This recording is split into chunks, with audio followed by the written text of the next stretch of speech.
चुनावी बॉन्ड, ये क्या है दोस्तों? वैसे तो आपने ये नाम सुना होगा, ये शब्द इससे पहले आपने सुना होगा। चुनाव के समय में हाल ही में जब सुप्रीम कोर्ट में मामला गया था, क्या दिया था तर्क सरकार ने तर्क दिया था कि देश की जनता को या तमाम वो दर्शक या तमाम वो लोग नागरिक जो अपने टैक्स से टैक्स पेयर्स बने हुए हैं, इस वक्त टैक्स दे रहे हैं सरकार को, हर एक छोटी छोटी चीज पर टैक्स दे रहे हैं, उनको ये जानने का अधिकार नहीं है कि चुनावी बॉन्ड कौन देता है, किसको देता है, किस पार्टी को देता है और कितना देता है। ये जानने का अधिकार उनको नहीं है, ये सुप्रीम कोर्ट में कहा गया था। सोचिए कितना बेतुका बयान था दोस्तों ये, और चौंकाने वाला बयान था। लेकिन अब जो खबर सामने आई है ना, उससे आपको ये समझ में आ जाएगा कि एसजी साहब, सॉलिसिटर जनरल साहब आखिर ये तर्क दे कैसे रहे थे। इतनी बड़ी चौखट पर उन्होंने ये तर्क दे कैसे दिया कि लोगों को जानने का अधिकार नहीं है, क्यों छुपाया जा रहा है इलेक्टोरल बॉन्ड में आखिर निजता के नाम पर, कि भाई प्राइवेट रखना चाहते हैं, सब कुछ गुप्त रखना चाहते हैं, कॉन्फिडेंशियल रखना चाहते हैं। इस कॉन्फिडेंशियलिटी के नाम पर दोस्तों जो बड़ा घोटाला हो रहा है, आप कह लीजिए, वो अब उजागर हो गया है। इसको आप घोटाला कहेंगे या कुछ और, ये बाद में तय हो जाएगा। मामला क्या है, खबर क्या है, इस वीडियो में आपको बताऊंगी। आखिर तक इस वीडियो को जरूर देखिएगा। नमस्कार दोस्तों, मेरा नाम है जयंती झा और आप देख रहे हैं देश नीति।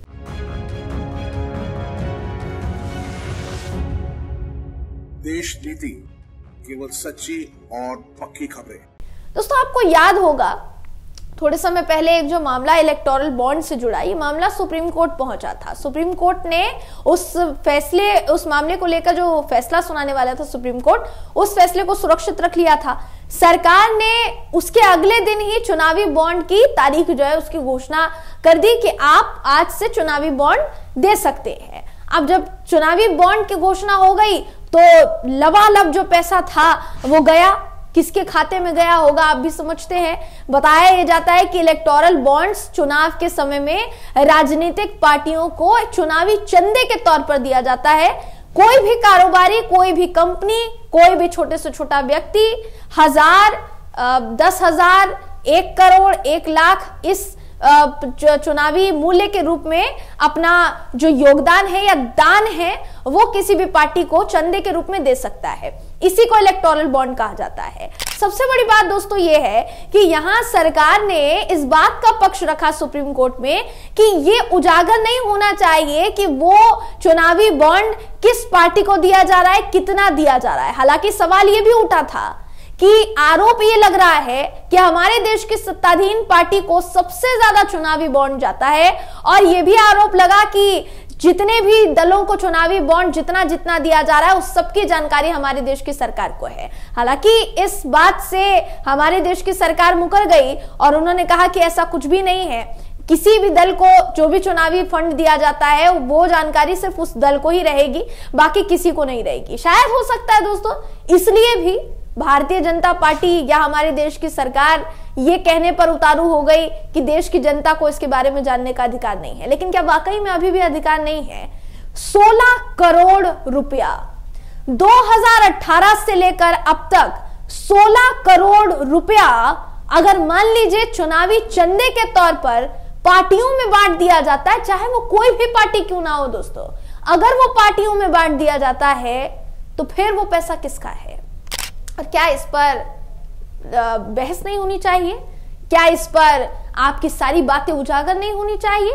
ये बड़ा सवाल है दोस्तों जो इस वक्त खड़ा हो रहा है। द वायर की रिपोर्ट है, आपका दिमाग घुमा देगी ये रिपोर्ट, मैं बेशक कह रही हूं। आपके स्क्रीन पर दोस्तों ये खबर दिखा रही हूं जिसका देखिए साफ तौर पर कहना है कि 16 करोड़ रुपए, नियरली तकरीबन 16 करोड़ रुपए इलेक्टोरल बॉन्ड्स के रूप में, चुनावी चंदे के रूप में पार्टियों को पहुंचाए गए हैं 2018 से लेकर अब तक। और ऊपर से एक और बात जानकर आपको हैरानी होगी कि इस इलेक्टोरल बॉन्ड को भुनाने से लेकर इलेक्टोरल बॉन्ड स्वीकार करने तक हमारे देश का जो बैंक है, सरकारी बैंक दोस्तों, एसबीआई, जिससे ऑथराइज्ड ये इलेक्टोरल बॉन्ड्स होते हैं, सिर्फ और सिर्फ आप वहीं जाकर अपने इलेक्टोरल बॉन्ड्स के लिए पैसा जमा करा सकते हैं और वो जो बैंक है वो मुहैया कराएगा जिस भी पार्टी को मुहैया कराना है। तो आप ये सोचिए कि उस बैंक ने हमारे देश की सरकार से लगभग 13 करोड़ से ज्यादा पैसा मांगा कि भैया इलेक्टोरल बॉन्ड्स बुनाने में समय लगेगा, प्रिंटिंग में समय लगेगा, सारी चीजों में समय लगेगा, तो उसके लिए हमें कमीशन के तौर पर पैसा चाहिए। और वो जो पैसा है वो हमारी सरकार ने भरा। सरकार ने भरा या हमारे देश के टैक्स पेयर्स ने भरा, इसको भी समझिए।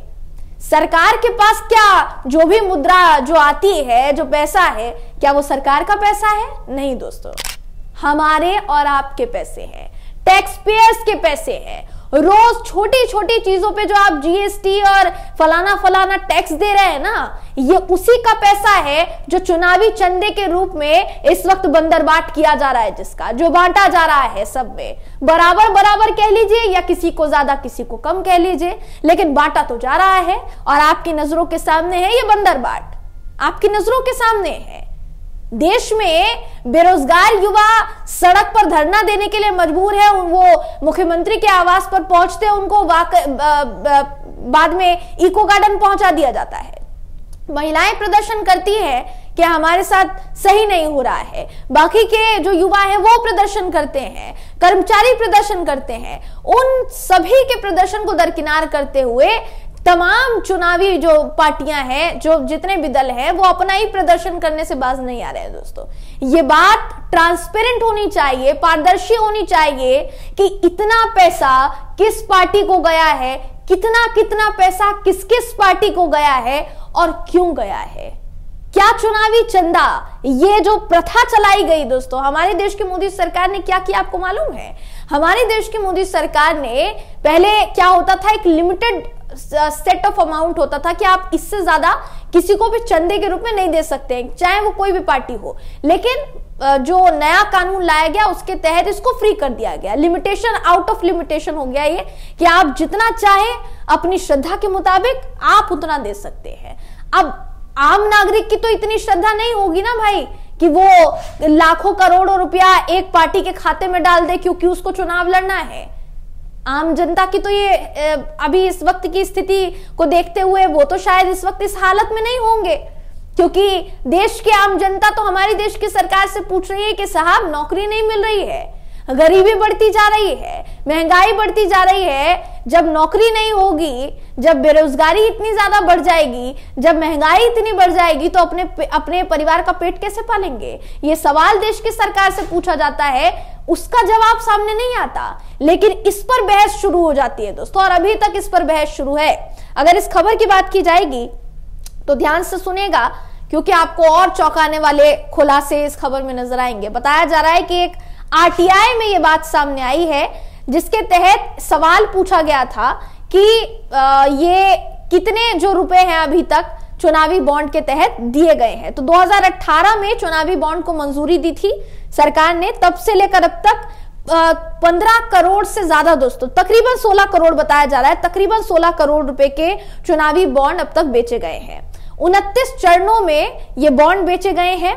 भारतीय स्टेट बैंक ने आरटीआई के तहत दायर एक सवाल के जवाब में पारदर्शिता कार्यकर्ता और दिग्गज जो है कमोडोर लोकेश बत्रा को यह बताया है।